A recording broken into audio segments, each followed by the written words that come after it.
سيد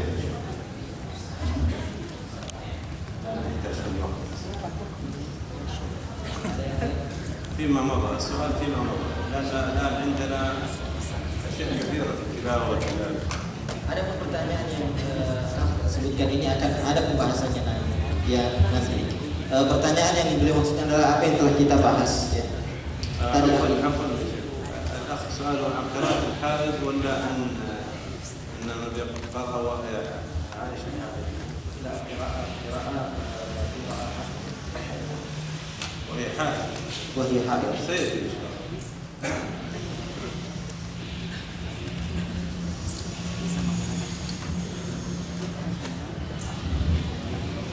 Oh iya, selain pertanyaan yang langsung, kita juga pertanyaan yang dari kertas. Silakan. Foto.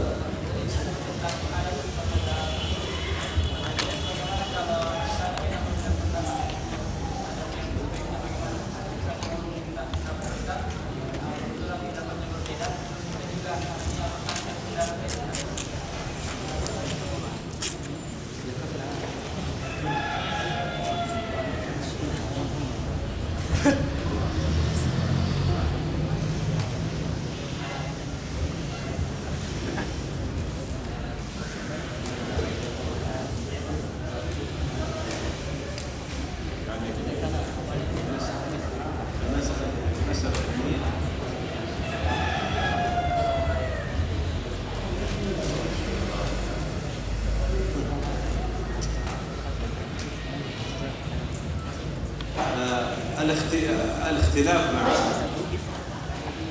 المعلم في الفقه أحيانا لا يسبب أن يعني يقل أدبه أو يتجرأ على معلمه إذا كان الخلاف سائر. إذا كان للمعلم أدلته ينبغي أن يحترم أدلة المعلم ولا يتجرأ عليه ويعذره لأنه اختار قولا هو يراه أنه فيه صواب، لكن لا يكون هذا مسوغ يعني الجدال مع المعلم وتضييع الوقت على الطلاب فيما لا يعني فيه فائدة. Pertanyaan akh tadi adalah bagaimana sikap seorang talib ya penuntut ilmu ketika pendapatnya dengan pendapat gurunya dalam sebuah masalah ya masalah ilmiah berbeda. Sementara talib ini mempertahankan pendapatnya. Beliau mengatakan bahwa sebaiknya ya ketika seseorang murid dan guru ini berbeda pendapat, utamanya dalam masalah-masalah fiqhiyah cabang, dia tidak sepantasnya kemudian berjidal ya, berbantah-bantahan dengan gurunya dalam masalah tersebut, yang kemudian menghabiskan waktunya, ya, menghabiskan potensinya, apalagi kalau kemudian hal ini dapat mengurangi sopan santunnya, adabnya terhadap gurunya tersebut. Ini tidak pantas. وأيضا هذا المعلم الغالب أنه اختار قولا قال به أئمة جلاء من السلف الصالح، فهو ليس قوله هو ذاته، إنما هو اختار هذا القول وقال به مثلا إما أنت مثلا ترى اختيارا قال به الإمام أحمد مثلا وأبو حنيفة، وهو يرى اختيارا قال به الشافعي والإمام مالك. هذا قول أيضا يحترم، لا نتعصب لا لهذا ولا لهذا. Apalagi memang kalau kemudian pendapat gurunya itu ya memang memiliki dasar ya, ada dalilnya atau merupakan pendapat salah seorang dari ulama ya, ulama-ulama salaf kita. Umpamanya sang guru memilih pendapatnya Imam Ahmad ya, lalu sang murid lebih memilih pendapatnya Imam Malik umpamanya, maka dalam masalah ini tidak pantas bagi dia untuk kemudian saling berbantah-bantahan dalam masalah tersebut, dalam perbedaan tersebut, karena masing-masing ya memiliki sumber dari ulama-ulama kita. Ini hanya berkenaan dengan pilihan seseorang ya, bukan pendapat dia. Dia hanya memilih pendapatnya Imam Ahmad dan si muridnya memilih pendapat Imam Malik umpamanya. لكن هناك ملاحظة مهمة دقيقة جدا ينبغي أن نتنبه لها، أن بعض الإخوة الطلاب خصوصا المبتدئين في العلم يخالف هذا الشيخ الذي درسه ويوافق شيخا آخر درسه في مكان آخر، ويختار قول الذي يحبه والشيخ الذي يحبه، لا أنه مقتنع بالمسألة، لا فقط لأن ذاك الشيخ قال هذا المسألة الذي يحبه. هذه مشكلة واضح. Ada fenomena ya yang kita sering temukan di antara tulabul ilm dalam kasus yang saya angkat ini. Umpamanya dia berselisih dengan salah seorang gurunya ya dalam sebuah masalah. Lalu dia belajar juga kepada guru yang lain ya, dan juga memiliki pendapat. Lalu si murid ini lebih cenderung memilih ya guru yang kedua tersebut. Mengapa? Karena dia lebih suka ya, karena tidak ada perbedaan pendapat antara keduanya. Dia tidak memiliki perbedaan pendapat dan tidak memilih pendapat gurunya yang pertama karena disebabkan hanya ada perbedaan masalah yang pendapat dalam sebuah masalah dengan gurunya tersebut.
يعني الإنسان الأصل يتعلم القرآن ولو طرأت نية أخرى ويجاهد نفسه، لا من أجل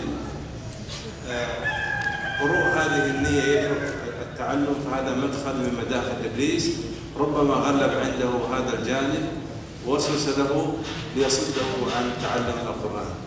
وهذا المقولة للسلف مشهورة: تعلمنا العلم لغير الله أبى أن يكون الله إلا له.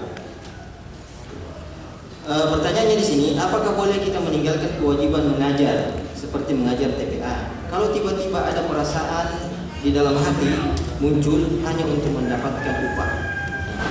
Kata beliau, ya, dalam mempelajari atau mengajarkan Al-Quran, ya, seseorang itu dituntut untuk membersihkan niatnya semata-mata karena Allah Subhanahu wa Ta'ala. Lalu janganlah dia langsung meninggalkannya, belajar Al-Quran atau mengajarkan Al-Quran ketika muncul niat-niat yang lain, ya, ketika muncul niat-niat yang lain. Tetapi yang harusnya dia lakukan adalah bersungguh-sungguh melawan niat tersebut, bukan meninggalkan belajar atau mengajarkan Al-Quran. Dan para ulama kita, ya, sebagaimana yang disebutkan oleh beliau, di antara mereka ada yang mengatakan, pada awalnya kita belajar, ya, untuk niat-niat dunia. Lalu Allah Subhanahu wa Ta'ala tidak menghendaki niat-niat tersebut. Lalu dengan taufik Allah Subhanahu wa taala kami pun dapat membersihkan niat-niat yang tidak baik tersebut. Lalu kemudian niat itu semuanya untuk Allah Subhanahu wa taala. المهم أنه يستمر في التعلم ويجاهد نفسه. Dan yang paling penting bahwa dia terus belajar dan mengajarkan Al-Quran dan juga senantiasa ya berjuang ya membersihkan niat-niatnya.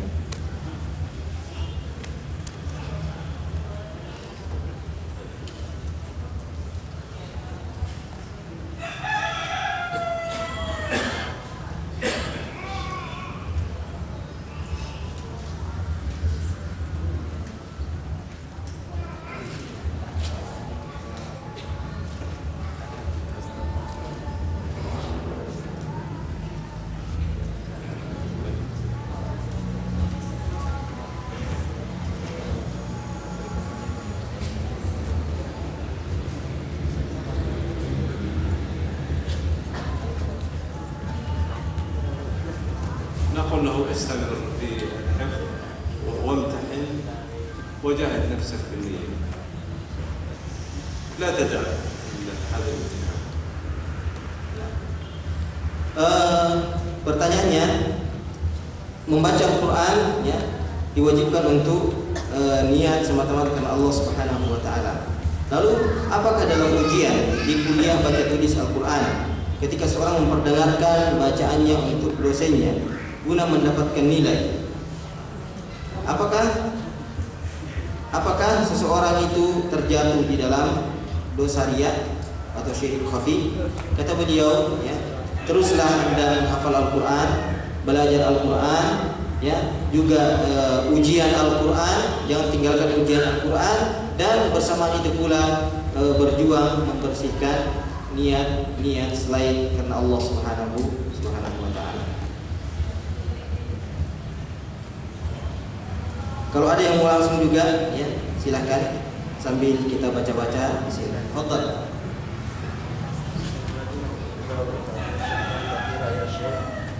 عندي السؤال الأول، ما فرق بين الترتيل والتلاوة؟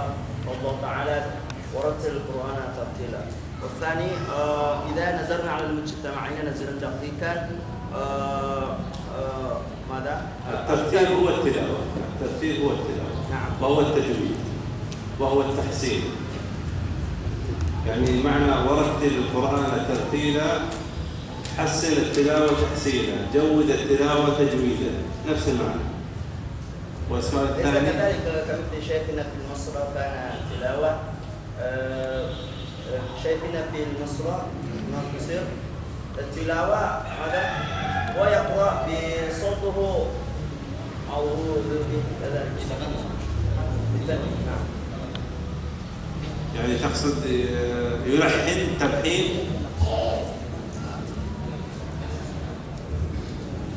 والترتيب والتلاوة هذا فقط، ما فرق بين الترتيب والتلاوة؟ التلاوة هي الترتيل. سواء الترتيب والتلاوة. لا، لكن هناك نقول هناك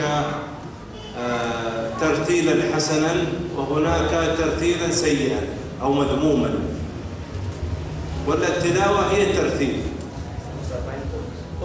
وهي القراءة. فاقرأوا ما تيسر منه ورتل القرآن ترتيلا. والترتيل هو التحسين والتجويد في لغة العرب. فيعني كلها مترادفة معناها واحد. يقول جامع مسجد بيت الله نفس الموضوع. ثم الثاني أستاذ، تفضل. إذا نزلنا على المجتمعين نزلا دقيقا، أكثر على المجتمعين لا يستطيع أن يقرأ القرآن ولا يفهم، لماذا كذلك وكيف نحل؟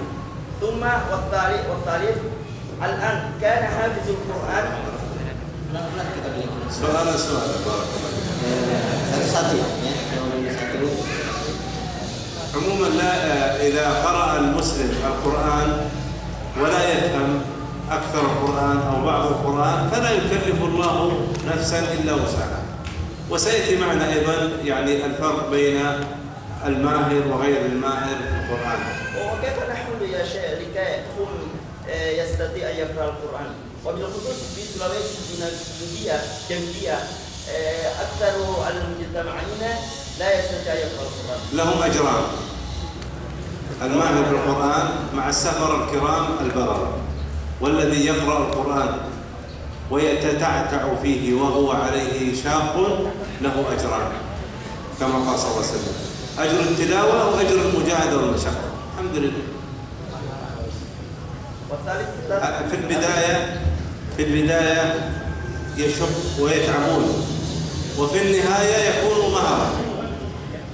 لكل شيء بداية ونهاية، ولو تعطي غيرك فرصة طيبة. والثاني الشيخ أنت شكرت على أصحابك، لو تعطي غيرك فرصة. الشيخ الآن كان حافظ القرآن، حافظ القرآن 30 جزءا. طيب لا. الآن الأخوة ما تقدم. Kita belum terjemahkan, ya. Baik. Yang pertama, pertanyaan kita, apa perbedaan tartil dan tilawah? Secara ringkas, semuanya kedua makna ini, kedua kalimat ini sesungguhnya sama maknanya. Tartil ya itu memperbaiki bacaan. Yang bermakna juga tilawah. Sama ketika seorang mengatakan ini masjid, ini Baitullah, keduanya sama maknanya. Allah Azza wa Jalla utlu ma uhiya ilayka min al-kitab. Hada tilawah, utlu. Allah Subhanahu wa taala berfirman, "Utlu ma uhiya ilayka min al-kitab." Wa rattil al-Quran tartila. Hada tilawah nafsu. Dan Allah Subhanahu wa taala berfirman, "Warattil al-Qur'ana tartila." Di sini Allah ya ayat pertama ahsinu tahsina jawwadu tajwida. Hada makna. Yang ayat kedua pakai warattil al-Qur'an tartila, sama maknanya, membaca Al-Qur'an. Yang kedua, pertanyaannya kita bahwa kita dapati secara umum masyarakat kita tidak bisa membaca Al-Quran dengan baik dan benar, bahkan tidak bisa memahami kandungan makna-makna Al-Quran itu. Ya, bagaimana menyikapi fenomena ini? Kata beliau, insya Allah orang-orang yang sulit membaca Al-Quran, dan dia punya keinginan untuk membaca Al-Quran, meskipun dia kurang baik dalam membaca Al-Quran, dia tetap mendapatkan pahala. Sesungguhnya pembahasan ini akan kita bahas mendatang, tetapi beliau sudah menjawabnya. Orang yang membaca Al-Quran dalam sebuah hadis, wa yata'ta, ya, dan dia terbata-bata, wa huwa alaihi syaq, dan dia merasa sulit ketika membaca Al-Quran, falahu ajran, dia mendapatkan 2 pahala ketika dia berusaha bekerja kerasnya membaca Al-Quran, dan selanjutnya kerja keras membaca Al-Quran, dan kedua pahala membaca Al-Quran itu sendiri. أيضا هذا ليس خاص يعني بغير الناطقين باللغة العربية. كان في عهد النبي صلى الله عليه وسلم الأعراب لا يكسرون تلاوة القرآن مع أنهم من العرب الخلص. Dan hal ini, fenomena ini yang kita lihat tidak hanya terjadi pada non Arab saja yang tidak bisa berbahasa Arab, juga terjadi pada orang-orang Arab di zaman Rasulullah Sallallahu Alaihi Wasallam itu sendiri. Ya, mereka tidak fasih ketika membaca Al-Quran, padahal mereka adalah orang-orang Arab asli. واليوم نرى يعني ونشاهد من إخواننا بغير الناطقين باللغة العربية من يفهم اللغة العربية أكثر من العرب أنفسهم اليوم، ويقرأ القرآن أحسن من العرب. مسألة نسبية، إذن لا نستطيع أن نحكم حكما عاما. Dan yang menunjukkan hal ini, ya, bahwa kesalahan-kesalahan dalam membaca Al-Quran, ya, kesulitan-kesulitan dalam membaca Al-Quran bukan hanya terjadi pada non Arab saja, tetapi juga terjadi pada orang Arab. Adalah bahwa kita dapati hari ini orang-orang di luar orang Arab justru lebih bagus bahasanya, lebih bagus pemahamannya terhadap bahasa Arab dan pemahamannya terhadap Al-Quran dari orang-orang Arab itu sendiri. اليوم الشيخ يعني يتحدث العربية أفضل من بعض إخواني. السبب معروف، التعليم فقط. التعليم إذا تعلم رفعه الله عز وجل، وإذا لم يتعلم بقى في ظلمات الجهل واللحن وإلى آخره. شيء يعني حق. Ya, di antara fenomena itu adalah bahwa kita dapati saudara-saudara kita di Indonesia ini ya, ada yang lebih bagus bahasanya ya dari orang Arab itu sendiri ya. Mengapa ini terjadi? Karena belajar itu ya, proses belajar. ما حد يعني يحتج باللغة أو بالمجتمع أو بالوضع على يعني على أنه لم يتعلم بسبب أنه أعجمي أو غير عربي أو كذا، لا، نقول إنما العلم بالتعلم وليس المرء يولد عالما. وذكر الله عز وجل: والله أخرجكم من بطون أمهاتكم لا تعلمون شيئا وجعل لكم السمع والأبصار والأفئدة لعلكم تشكرون. أعطانا الأدوات، أدوات التعلم. Dan seseorang itu tidak boleh berhujjah ya ketika hendak belajar ya. Apalagi untuk Al-Quran, bahwa saya ini bukan orang Arab, saya tidak paham bahasa Arab ya. Lalu dia meninggalkan belajar Al-Quran, dia tidak boleh berhujjah seperti itu. Mengapa? Sesungguhnya ilmu itu bitta'allum, ilmu itu didapatkan dengan melalui proses belajar. Dan Allah Subhanahu wa taala telah menegaskan hal itu. Tidak ada seseorang dilahirkan langsung berilmu ya. Dan kami mengeluarkan kalian dari rahim-rahim ibu kalian dalam keadaan tidak mengetahui ilmu pengetahuan.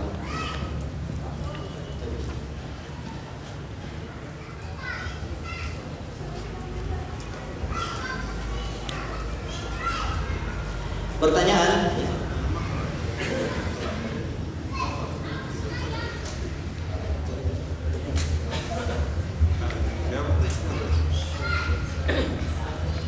كيف؟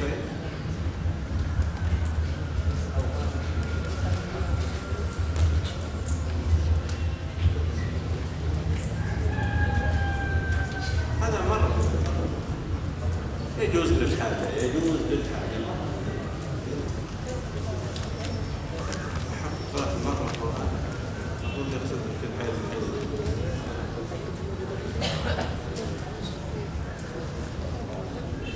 كله مر علينا يعني يجوز يا إخوة. هذه 3 أسئلة أو سؤالان. نقول يجوز أخذ الأجرة في تعليم القرآن أو في تعليم العلم الشرعي عموما للحاجة، والحمد لله. Pertanyaan yang disampaikan di sini lewat tulisan itu sudah kita bahas. Pertanyaannya, bagaimana hukumnya seseorang mengambil upah mengajarkan Al-Quran atau khutbah Jumat dari celengan masjid ya. Kata beliau sudah lewat ya. Hukumnya boleh pada saat dia betul-betul membutuhkannya. Boleh pada saat dia membutuhkan. Baik, هذا كله سيأتي.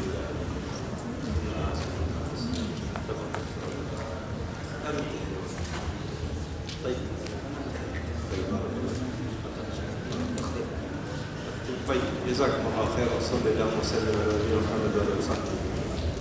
Karena waktu asar telah dekat, maka kita tutup sampai di sini. Subhanallah wa bihamdihi, asyhadu an la ilaha illa anta, astaghfiruka wa atubu ilaik. Wassalamualaikum warahmatullahi wabarakatuh. نبينا الكريم وعلى اله وصحبه اجمعين. وبعد اخوتي الكرام، ومن آداب ومن آداب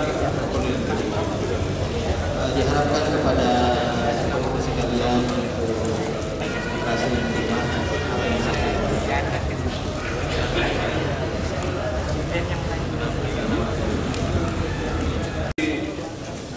تلاوة القرآن إخوة الكرام استحباب تنظيف الفم بالسواك. Di antara adab-adab ketika seseorang hendak membaca Al-Quran adalah semestinya ia membersihkan mulutnya dengan sikat gigi atau siwak. تأدب مع كلام الله عز وجل وإجلالا له وتطهيرا له ومرضاة لربه. Ini dalam rangka menghargai, menghormati dan merupakan sopan santun terhadap firman-firman Allah Subhanahu wa taala yang tidak dibaca.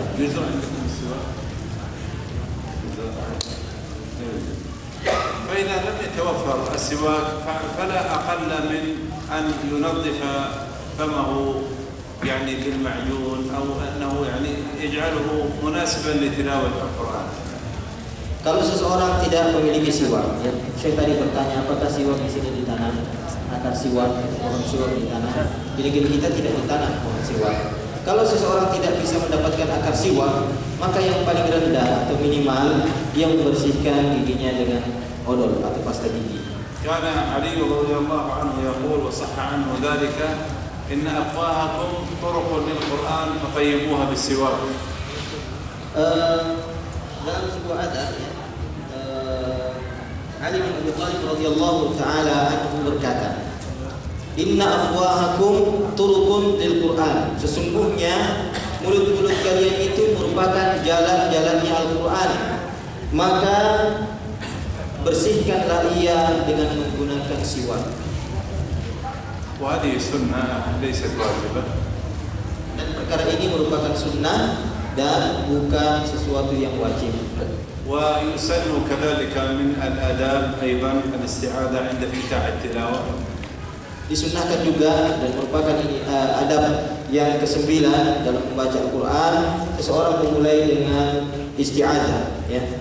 فإذا قرأت القرآن فاستعذ بالله من الشيطان الرجيم، ليس بعد الفراغ من القرآن كما قال بعضهم، يعني إذا أردت قراءته استعذ بالله من الشيطان قبل القراءة.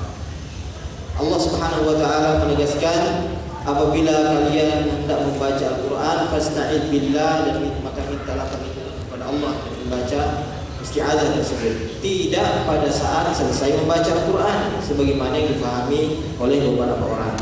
والحكمة من ذلك ظاهرة أن لا يلبس الشيطان على الإنسان قراءته وتلاوته. Hikmah dari membaca isti'adzah tersebut, minta perlindungan kepada Allah Subhanahu wa taala ketika hendak membaca Al-Quran, agar syaitan tidak mengganggu orang tersebut pada saat ia membaca Al-Quran. وألا يمنعه من تدبر القرآن والاستفادة منه. Dan supaya syaitan tidak mengganggu orang tersebut untuk mentadabburi Al-Quran dan menggali manfaat-manfaat dari Al-Quran yang dia baca. ومن آداب تلاوة القرآن البسملة وهي سنة ليست واجبة. Juga merupakan adab pada saat membaca Al-Quran adalah dengan membaca basmalah, dan ini merupakan sunnah dan tidak wajib. وهناك فرق بين البسملة والتسمية. Ada perbedaan antara basmalah mengucap bismillah dan tasmiyah. فالبسملة اختصارا لقولنا بسم الله الرحمن الرحيم. قال البسملة مثل الحوقلة اختصارا لا حول ولا قوة إلا بالله. أما التسمية فهي قول بسم الله عند الأكل أو عند الأذكار أو عند الشراب إلى آخره.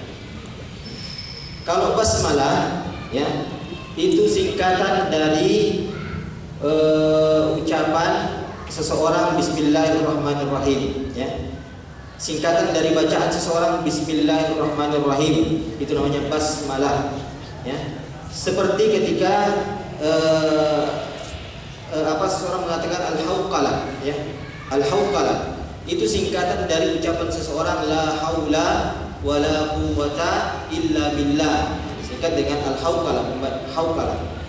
Adapun tasmiyah, maka itu ucapan seseorang bismillah, ya, bismillah. Tasmiyah itu ucapan seseorang bismillah pada saat hendak makan atau pada saat dia mulai pekerjaan.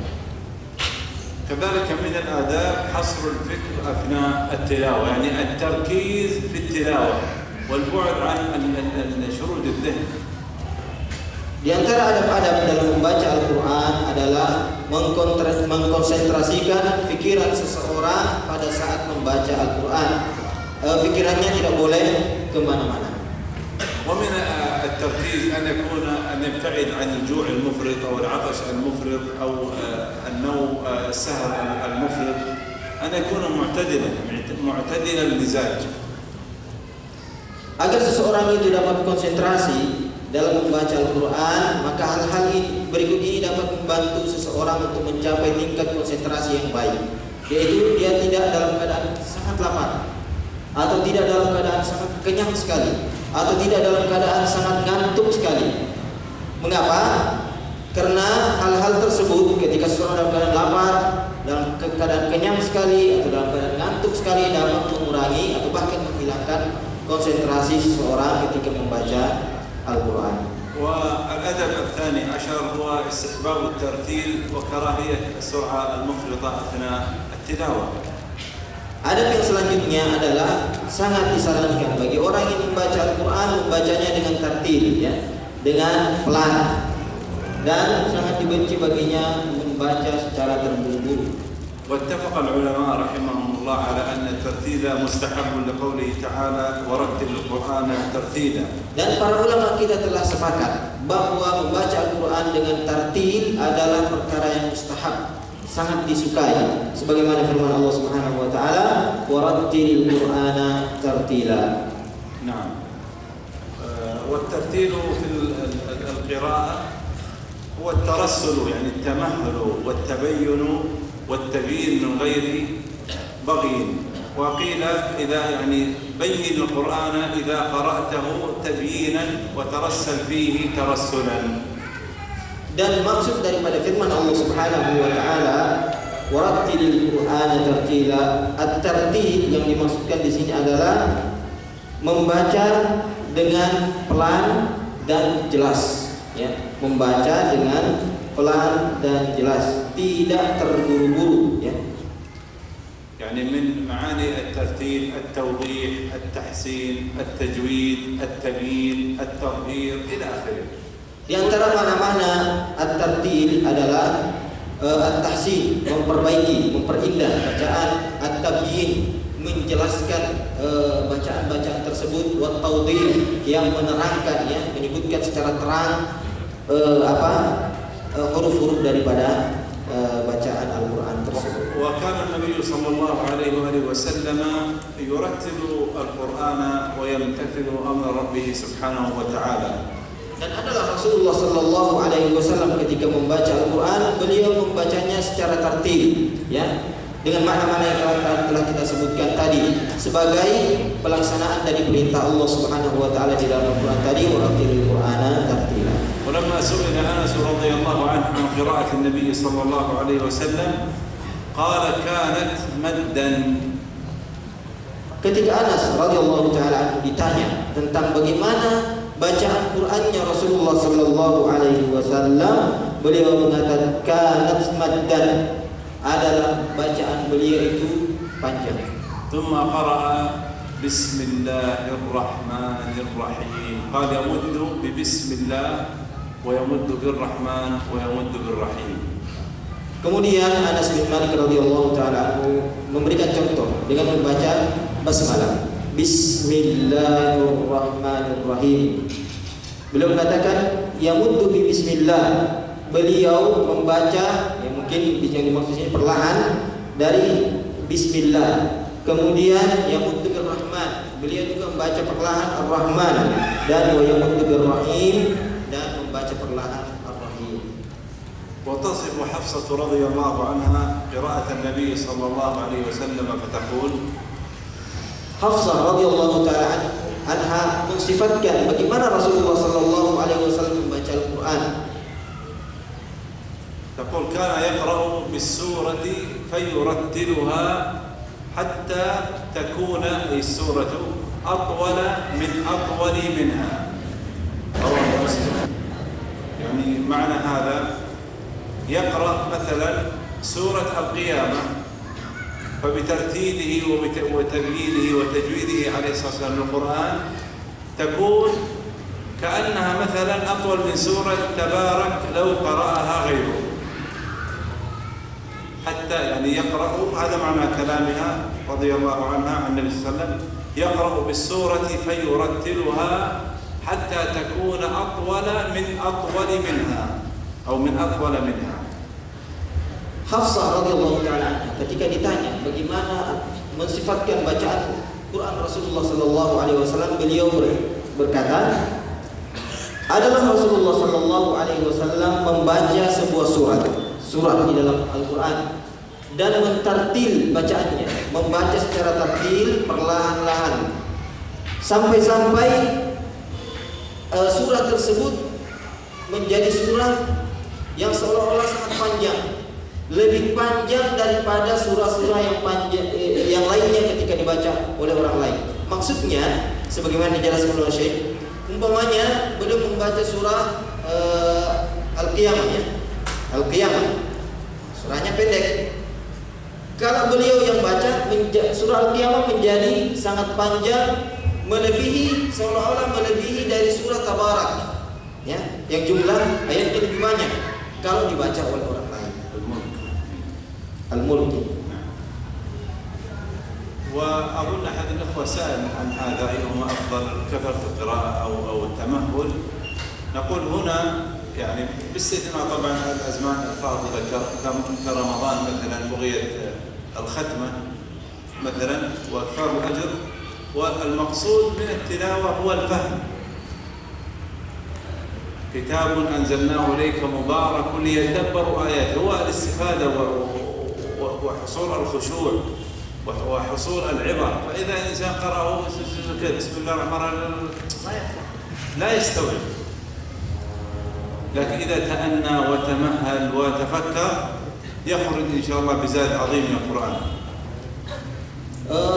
Telah ditanyakan tadi, ya, sempat ditanyakan atau beliau membaca di kertas-kertas pertanyaan, bagaimana yang paling baik, apa yang paling baik seseorang ketika membaca Al-Quran secara tartil tetapi sedikit bacaannya, atau membacanya secara cepat dan banyak bacaannya. Kata beliau, selain di bulan Ramadan tentunya, karena seorang di bulan Ramadan hendak mengkhatamkan Al-Quran, ya, dan ingin mengkhatamkan lebih banyak berkali-kali Al-Quran, maka maksud pertama seseorang ketika membaca Al-Quran adalah agar dia memahami apa yang dia baca. Nah, ketika dia membaca secara cepat dan cenderung terburu-buru, maka sulit baginya memahami apa yang dia baca. Di dalam Al-Quran, Allah Subhanahu wa Ta'ala berfirman, "Kitabun anzalnahu ilaika liyadabbaru ayatihi, mubarakun liyadabbaru ayatihi." Kitab Al-Quran, ya, diturunkan kepadamu, ya, kitab yang penuh berkah ini diturunkan kepadamu agar mereka mentadabburi ayat-ayatnya. Ketika seseorang membaca Bismillahirrahmanirrahim, dia tidak mungkin bisa memahami apa yang dia baca. ثم الأدب الذي يليه 13 استحباب وتحسين القراءة بالقرآن، وهذا أمر مجمع عليه بين العلماء. Di antara adab-adab yang lain adalah membaca dengan suara yang baik dan indah, ya. Membaca dengan suara yang baik dan indah, dan hal ini merupakan ijma, kesepakatan para ulama kita. يدل عليه ما رواه البراء رضي الله عنه قال سمعت النبي صلى الله عليه وسلم يقرأ والتين والزيتون في العشاء في صلاة العشاء وما سمعت أحدا أحسن صوتا منه أو قراءة، رواه البخاري. Yang menunjukkan hal ini apa yang diriwayatkan oleh Imam Bukhari dari Bara' bin Azib radhiyallahu taala anhu. Beliau mengatakan, aku mendengarkan Rasulullah sallallahu alaihi wasallam membaca surah Wat-Tini waz-Zaitun, dan tidak aku pernah mendengarkan seseorang yang lebih indah bacaannya dari Rasulullah sallallahu alaihi wasallam. وقال صلى الله عليه وسلم ليس منا من لم يتغنى بالقرآن. Dan Rasulullah sallallahu alaihi wasallam menegaskan dalam sabdanya, laisa minna man lam yataghanna bil Quran, bukan dari golongan kami orang-orang yang tidak mengindahkan bacaan Al-Qur'annya. وليس المقصود هنا هو ما يفعله بعضهم من قراءة القرآن بالألحان المطربة أو المطربة كما يقولون، وأداء القرآن كأنه يعني بأسلوب الأغاني والعياذ بالله، فهذه قراءة محدثة ليس المقصود. إنما قال ليس منا من لم يتغنى، أي من لم يرتل ويجود القرآن ويخشع في القرآن ويستفيد من القرآن. Kata beliau, bukan sebagaimana yang dipahami oleh sebahagian besar orang hari ini, ya.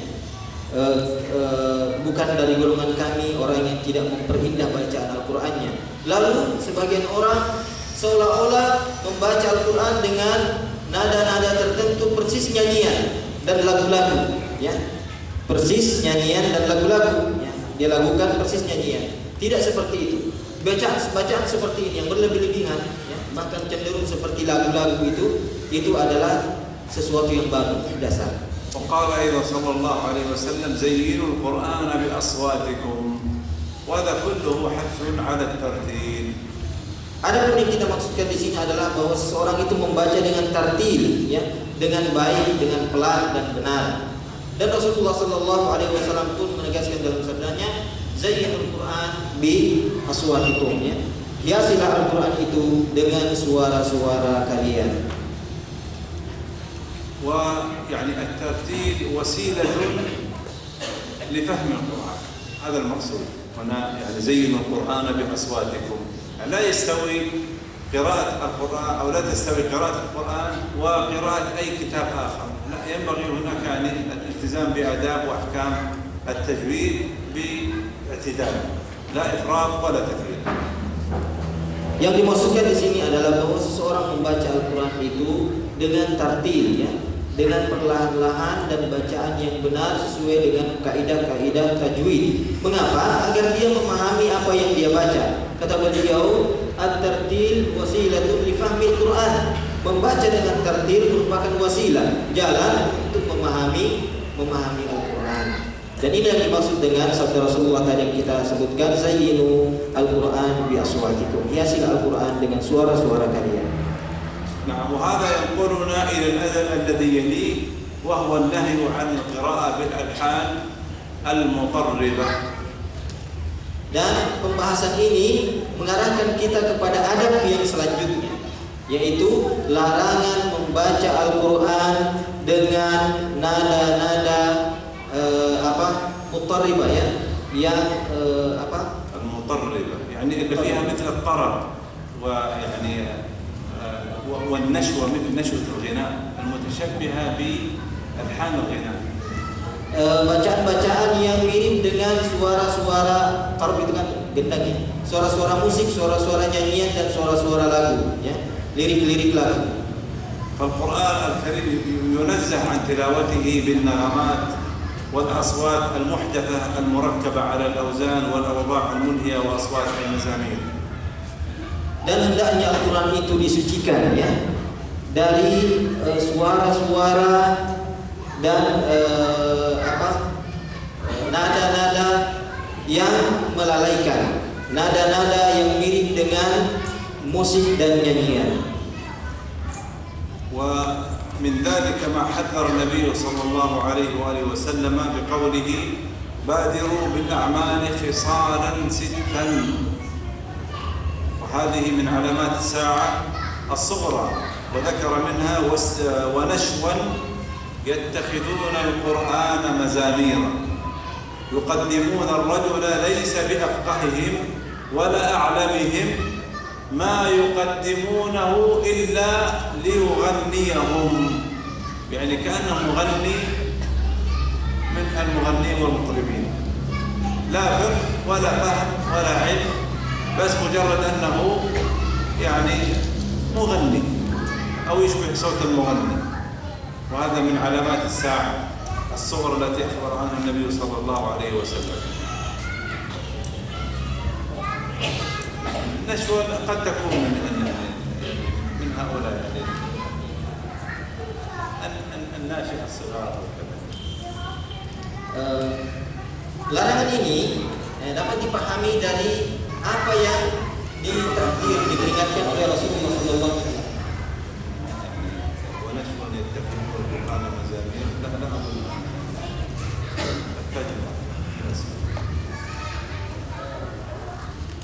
Dari apa yang disabdakan oleh Rasulullah SAW dan diperingatkan kepada kita, dan ini merupakan salah satu dari sekian banyak tanda-tanda dekatnya hari kiamat.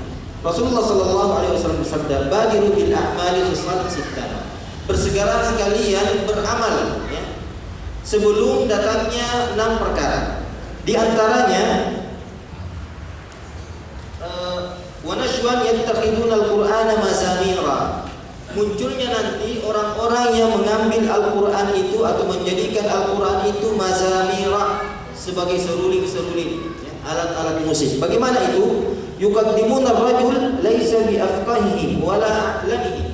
Mereka mendahulukan seseorang, ya, memajukan seseorang bukan karena fikihnya dan bukan karena ilmunya, ya.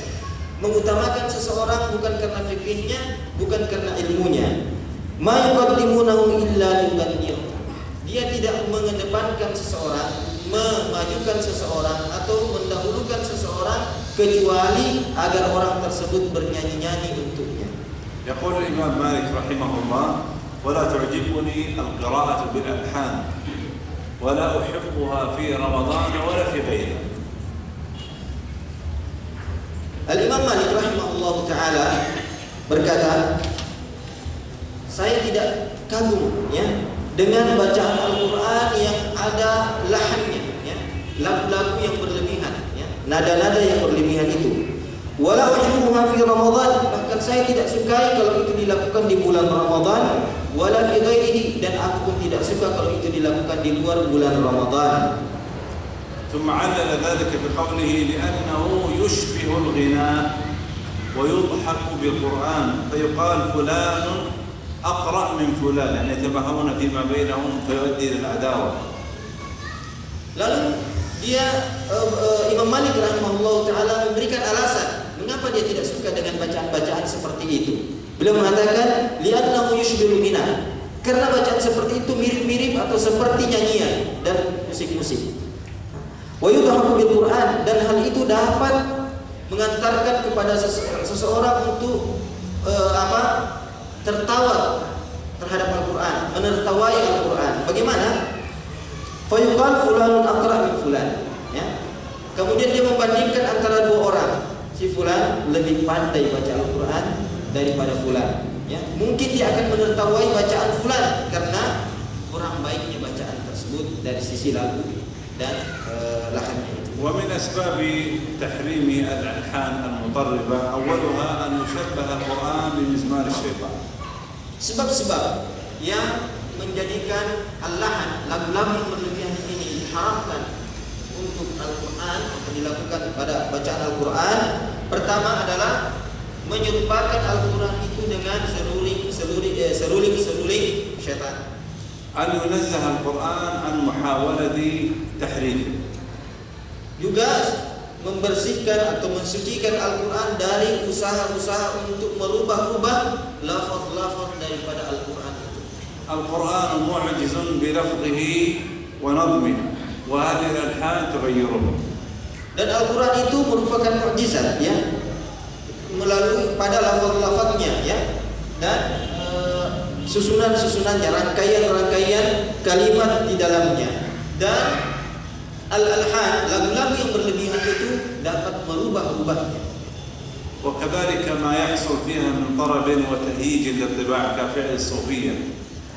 Dan hal ini juga mengantarkan kepada at-tarab, ya, membuat seseorang itu bergoyang-goyang, ya, ketika mendengarkan bacaan yang terlalu merdu, ya. Dia bisa bergoyang-goyang seperti yang dilakukan oleh orang-orang sufi, joget pada akhirnya. ممكن هذه والنشر يأتي بالنشر والله أعلم. وكذلك القراءة بالألحان المطربة تلهي عن تدبر القرآن. يعني القراءة ذاتها وسيلة للتدبر، فأن تجعل غاية هي مشكلة. Demikian pula membaca Al-Quran dengan nada-nada lagu-lagu yang berlebih-lebihan itu dapat melalaikan seseorang dari mentadabburi makna-makna Al-Quran. Padahal, ya, membaca Al-Quran, ya, merupakan wasilah, jalan untuk memahami isi kandungan Al-Quran. Lalu kalau kemudian seseorang itu tujuan utamanya hanya untuk mendengarkan bacaan itu saja, ya, dengan lagu-lagunya tanpa mentadabburi maknanya, maka dia telah keluar dari tujuan utama dibacanya Al-Quran. كذلك ربما غيرت الحركات والكلمات بزيادة حرف أو نقص حرف أو إدغام الظاهر أو إظهار المدغم وهكذا. Dan boleh jadi ya lagu-lagu tersebut dapat merubah-rubah daripada beberapa kalimat-kalimat di dalam Al-Quran atau lafaz-lafaz Al-Quran dengan menambah-nambah hurufnya atau mengurangi hurufnya atau mengidghamkan sesuatu yang izhar atau mengizharkan sesuatu yang idgham. الآن مثلا أعطيكم مثال لزيادة الحروف. كلمة محمد 5 أحرف صحيح؟ محمد أو إذا اعتبرنا شدة فإذا قال واحد يناديك بدل من يقول لك يا محمد يقول لك يا محمد. كم حرف الآن؟ هكذا يفعلون في القرآن. هكذا يفعلون في القرآن. Beliau memberikan contoh ya dalam masalah ini. Kalimat Muhammad itu terdiri daripada 5 huruf ya. Mim yang musyaddadah itu 2 huruf ya. Mim 2 huruf mim. Jadi ketika seseorang ingin melakukan melakukannya ya, ya Muhammad akan bertambah hurufnya. Ya ya alif ya. Kemudian bertambah mim, ada waw. Panjang ada waw di situ. Bahkan boleh jadi bertambah 2 waw sesuai dengan matnya. Kalau terlalu panjang matnya ada bertambah 1 waw lagi. Kemudian ha alif. Setelah ha lagi ha ada alif lagi dia tambah di situ. Kemudian mim alif ma Muhammad. Setelah mim lagi ada dia panjangkan lagi sesuai dengan lagunya tersebut. Dia tambah lagi 1 huruf ya, huruf alif. Jadi sudah 3 huruf dia tambah di dalam lafaz tersebut. يعني مثل بعض الأخوة هؤلاء الذين يؤذنون مثلا أشهد أن محمد رسول الله أو حي على الصلاة. شوف كيف يعني يقول أشهد أن محمد رسول الله. يعني مشكلة هذه. هو المقصود الحصول على الطرف. ترى هذا صحيح. يبقى الناس يقلدوا بعضهم بعضا في الخطأ. فنقول موضوع الأذان أهون من القرآن، أهون من القرآن. هذا خطأ أيضا يعني فهم يحصلون على اللحن. صحيح ولا لا؟ يحصلون على اللحن.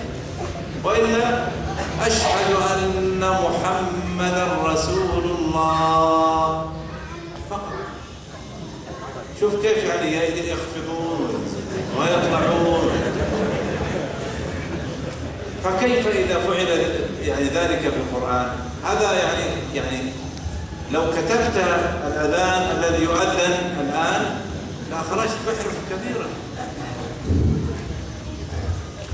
Beliau memberikan contoh lagi dengan azannya, sebagaimana kita dengarkan di negeri kita ya. Menambah-nambah bacaan itu sesuai dengan lagu ya. Bacaan azan itu, meskipun azan itu jauh lebih ringan hukumnya masalahnya daripada Al-Quran, tetapi ini saja sudah merupakan kesalahan yang fatal di dalam merubah-rubah makna lafaz, menambah huruf-huruf daripada lafaz-lafaz azan tersebut ya. Ini mengapa ini terjadi? Karena lagu-lagu itu tadi, lahan itu tadi. Dan orang kemudian saling mengikuti ya dalam kesalahan ini ya, taklid mengikuti orang lain dalam kesalahan ini. Kalau saja kita bertulis ya lafaz-lafaz azan sesuai yang dikumandangkan hari ini, maka kita akan, kalau disesuaikan huruf-hurufnya, maka kita menulisnya secara salah ya, dan sangat menyimpang. هؤلاء هم الذين حذر منهم النبي صلى الله عليه وسلم في قوله يقدمون الرجل ليس بأفقههم ولا أعلمهم ما يقدمونه.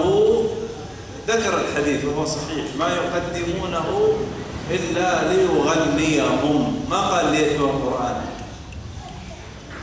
أو ليحصل لهم الخشوع أو ليرتل أو ليحبر القرآن تحبيرا، قال ليغنيهم. Dan orang-orang yang seperti ini ya, kita sebutkan dan berikan contohnya adalah orang-orang yang sesungguhnya telah dicegah dan dilarang, ditahzir oleh Rasulullah SAW dalam hadis yang kita bacakan tadi ya. yuqaddimunahum, mereka mendahulukan orang-orang tersebut bukan karena fikihnya, ya, bukan karena ilmunya, akan tetapi dengarkan dan garis bawahi apa yang disebutkan oleh Rasulullah dalam hadis yang sahih ini, illa yughanniyahum, yang memajukannya, mendahulukannya tidaklah kecuali agar dia bernyanyi-nyanyi untuknya, bukan untuk membaca Al-Quran, bukan untuk supaya mereka mentadabburi Al-Quran, tetapi sekedar untuk menyanyi-nyanyikan bacaan. وبعض هؤلاء الجهال الذين يعني يقرؤون بالألحان المقربة يلبس على الناس دينهم، يعني يبث الشبهات، يقول النبي صلى الله عليه وسلم يقول ليس منا من لم يتغنى بالقرآن. الآن هو يحرف الكلم عن مواضعه، يحرف الحديث،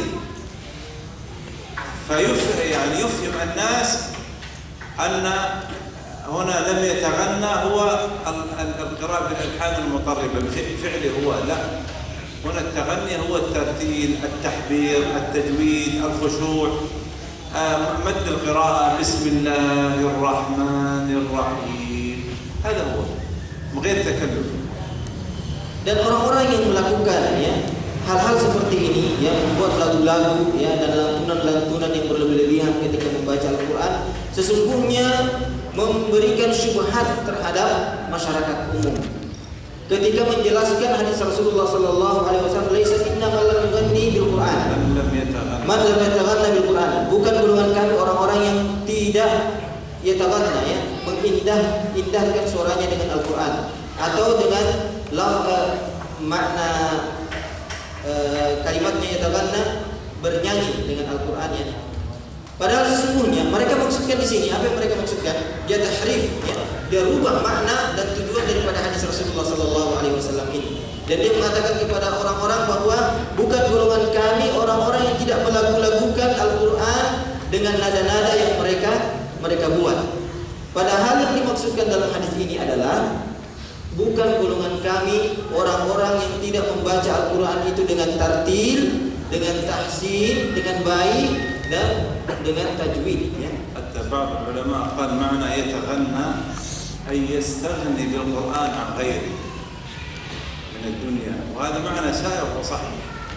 Bahkan di kalangan para ulama kita ada yang mengatakan bahwa man lam yataghanna bil Quran, bukan golongan kami orang-orang yang tidak bertaghanni, memperindah, ya, memperindah Al-Quran itu dengan makna yastaghni bil Quran. ما قال ليس منا من لم يغني القرآن، قال يتغنى بالقرآن، ما قال يغني القرآن أو يجعل القرآن غناء. Ulama kita mengatakan bahwa bukan golongan kami orang-orang yang tidak merasa cukup, memaknainya dengan tidak merasa cukup dengan Al-Quran, yastaghni, ya, tidak merasa cukup dengan Al-Quran, ya. Dan ini makna yang insyaallah juga benar, ya. وهنا يعني ختام خلاص إن شاء الله، لكن أذكر الأخوة كلهم بالأمس أنا قلت لكم لا تقلدوا أحد، لا تقلدوا الناس في دينكم، اتبعوا ولا تقلدوا، لا تقلدوا أحدا، لا في طريقة أذان ولا في طريقة قراءة قرآن، ولا اعملوا بالقواعد الصحيحة من التجويد ومن اللغة العربية تفلحوا. Kata beliau, saya telah mentanbih, ya, berikan peringatan ke beliau kemarin, ya, bahwa perhatikan yang dirahmati Allah Subhanahu wa taala, ikutilah, ya, ikutilah yang baik, ya, dan jangan taklid kepada seseorang, ya. Jangan taklid kepada seseorang, ya. Baik dalam bacaan Al-Quran, ya, baik dalam bacaan Al-Quran. Bacalah Al-Quran itu sesuai dengan kaidah-kaidah tajwid, ya. Kaidah-kaidah, bacalah dengan tartil, ya, dan jangan mencontek, ya, bacaan orang lain. Antum paham maksudnya, ya?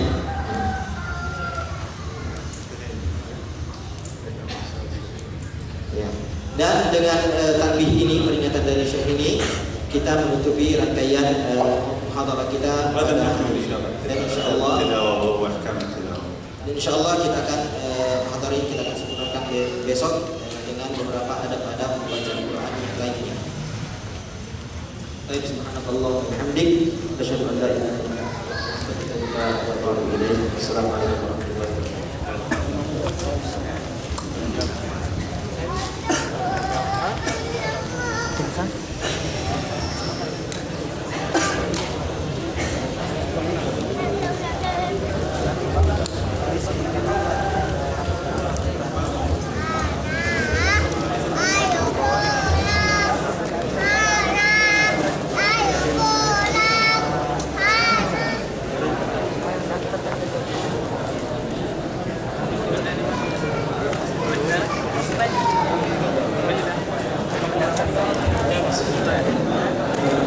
Demikian tadi daurah yang kita hadiri bersama. Dan untuk selanjutnya ada beberapa pengumuman yang ingin saya sampaikan pada kesempatan ini. Yang pertama adalah hadirilah tabligh akbar menyambut Ramadan dirangkaikan dengan pelepasan alumni tiba hari Ahad tanggal 1 Agustus 2010 jam 9 di Masjid Darul Hikmah di tempat ini di belakang kantor kopi.